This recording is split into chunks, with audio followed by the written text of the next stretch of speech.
My expertise is in negotiations. And in business, you don't get what you deserve, you get what you negotiate. A lot of these debts will need serious renegotiation. But you must establish a level of credibility so the people with whom you're negotiating can take you seriously. So I will work with the accounting profession to have a real look at all these numbers and be able to know what needs to be done. On the economic viability of the counties, I think again, Madam Catherine addressed this issue when she was saying that the voice of the accountants was never listened to. Economic viability of the counties. Let me give you a very live example. Madam Shakila is the Secretary General of Wiper Democratic Movement. She's from the county of Lamu. Tell me, if you try to merge Lamu with Tana River, or merge the whole thing to create one coastal region, what that will mean. I believe myself, and I want to be able to convince the accountants on this. Again, when we deal with governance, you'll be able to even, instead of 47, be able to sustain the 47 counties, all right? And then, by the way, there are other smaller constituencies, like in Taita Taveta, several 27 constituencies, which as we speak are still seen to be unconstitutional because nobody did anything about it. By the way, had William Ruto and Raila Odinga implemented the NADCO recommendations, because we specifically dealt with those issues, the country will be very far. But now we are faced with another election and a lot of prevarication, and nobody wants to commit. My view then will be we need to further interrogate, because if you're looking at amending the Constitution, the lawyers will talk to you about the basic structure. The 47 counties are written in the Constitution. To do anything about that, you need to go to the Kenyans with a referendum. On a referendum, make it a referendum issue. There were those who felt that time that instead of having the 47 counties, why don't we stick to the 8 original provinces? That's still a valid question. But the decision was taken by the Kenyan people at a referendum to establish the 47 counties.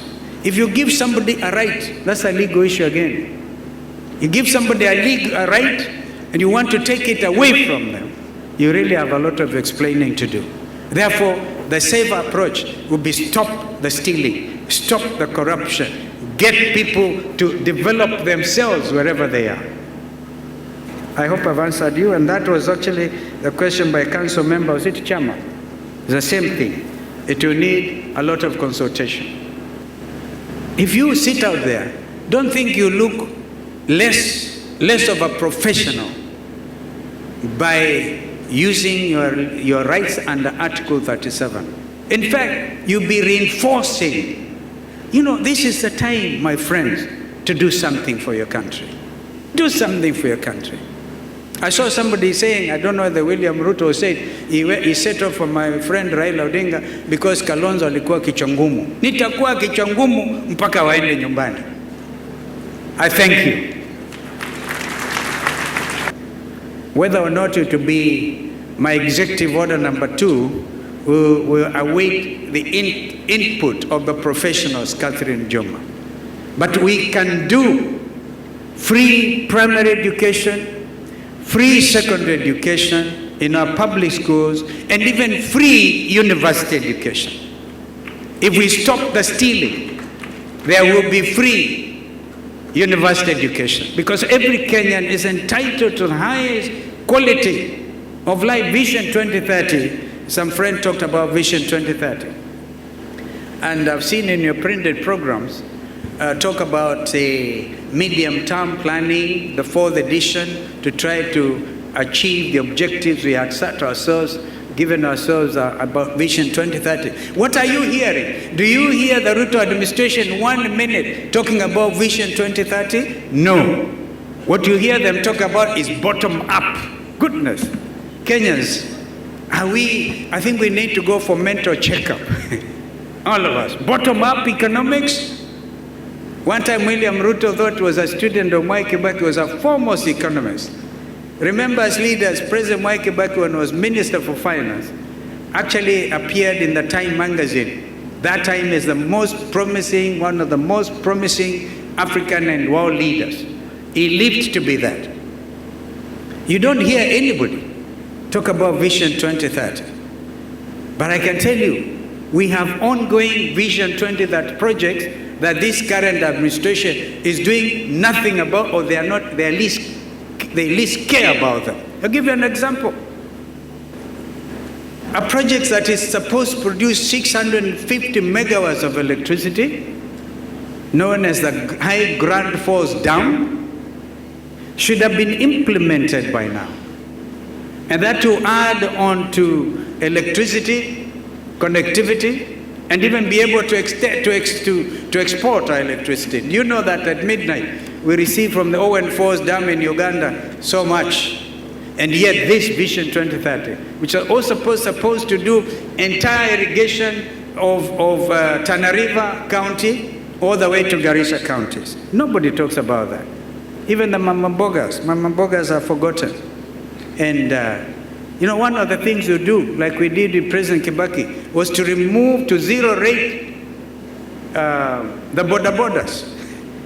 Do you know that a border today that would have cost 70,000 shillings is costing 150 shillings because of the taxation, Ruto regime? That will be another executive order. At least we have something that is helping the youth. And in terms of climate change discussions, again, I remind myself, I was Minister for the Environment when Professor Wangari Maathai won the Nobel Peace Laureate Award, and I was able to take her to Norway that time to receive that award. Environment is key. And when President Ruto met with Prime Minister Sunak, I think it was, of the UK, in Sharm el-Sheikh, Egypt, they discussed this project about the High Grand Falls.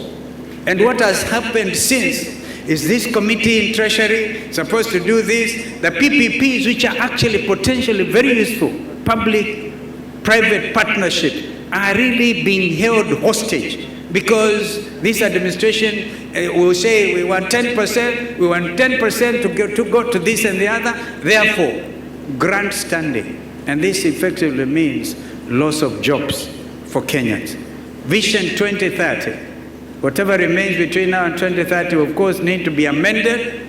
Africa is talking about Vision 2063. I believe myself, even as professionals, we take out our gloves, and decide for once we are getting out of our comfort zones and stop corruption.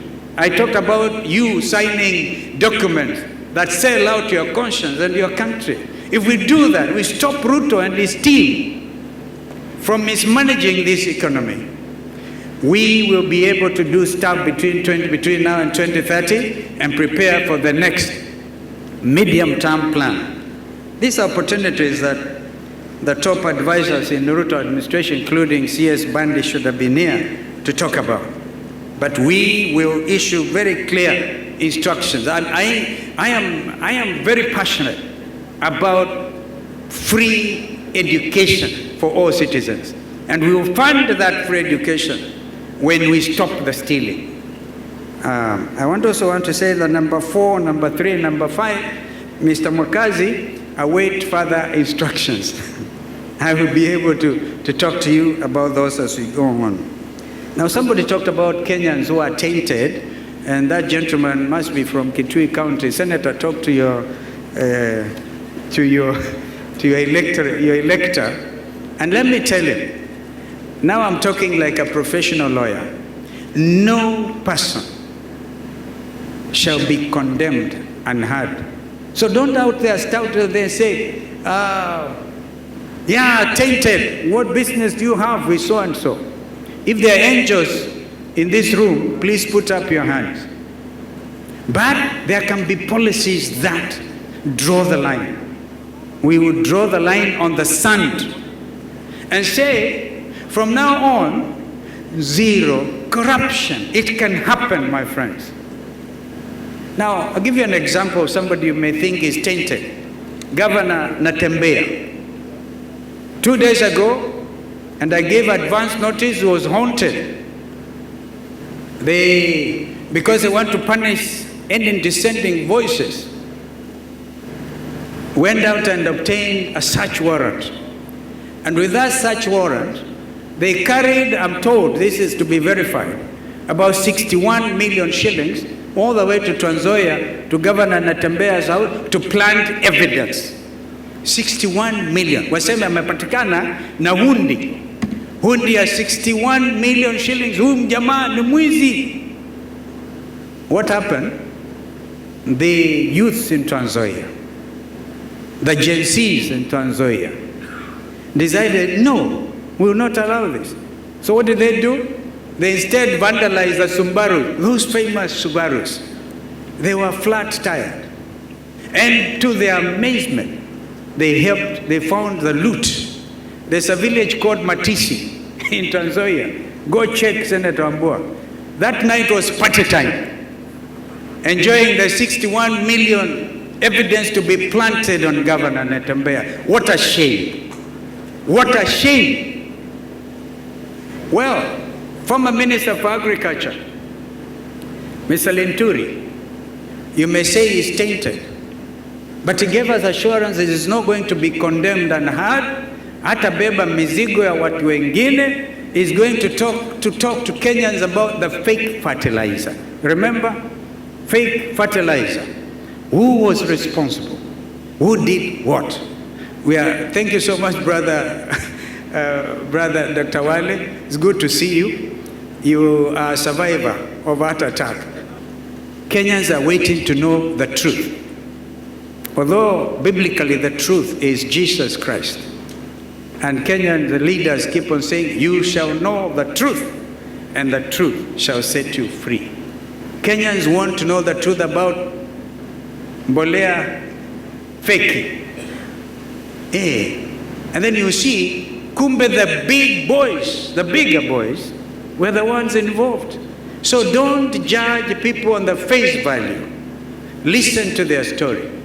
And even the Tao, the ignorant, I like the words of the Desiderata, the Tao and the ignorant, they too have their story. But every person must be subject to the same treatment under the law. So I talked about Vision 2030, and Rose Mukavi, amazing. Tea production, you know we have the tea auction here in Mombasa. Did you know that a Kenyan called Joe Kamau and his younger brother decided to be very active in the tea auction here in Mombasa? And they had created an extra 300 jobs for young Kenyans here in Mombasa. What happened to Joe Kamau over Christmas? In 2024 or 2023, he was arrested. Was taken around before DCI, and they could not provide any charges. They actually wanted to say money laundering. Now professionals, money laundering. They found nothing. This young man was doing value addition to Kenyan tea. Do you know now, as a result of compromising stand by Kenya Tea Development Authority, KTDA, our friends from Rwanda, congratulations. The tea from Rwanda has overtaken the tea from Kenya in terms of quality, because they also bring their tea from Rwanda, Uganda, here in Mombasa for the auction. Those 300 jobs were lost. Joe Kamau translocated to Dubai, given all the welcome. This is a Kenyan, example of a Kenyan entrepreneur who wants to make a difference, to create those jobs, and they get frustrated. Therefore, Rose, we will do quite a bit to just again get rid of corruption from KTDA and wherever. Well, you asked me a question that very, very critical at this time. I know General Buhuran the leader in Sudan. You know, after South Sudan became independent, they kept the names Republic of South Sudan, headquartered, capital Juba, and Khartoum, the headquarters of Khartoum, now translocated because of the hostilities between RSF and the army. I think they moved to Port Sudan, and even there they are getting attacked under drones. And you heard General Buran say, because of William Ruto's support to RSF, these are the original Janjaweeds from Darfur. People wanted for crimes against humanity, killing the black community. But they come here, we give them red carpet treatment. And instead of now working to bring the factions together, we have taken sides. Professionals, did you know that gold from Darfur is flown into JKI and then flown on to Dubai, treated under the rules of origin as Kenyan gold? And that probably is funding the war effort in the Sudan. So if I got opportunity, I'll look for General Buran and tell him, please don't punish the Kenyan farmers, because I think the biggest exporter consumer of our tea is Iran, then Pakistan, and of course Sudan. Wanakula ile kawa tungu, tea, black tea. And people are sitting here supervising corruption. How will this economy ever grow? So I still maintain that it is possible to get rid of corruption, and this economy will grow like where Kibaki and I left it. We are later joined by Prime Minister Raila Odinga. And Kenyans will remember, that is a time when our GDP growth actually hit 7%.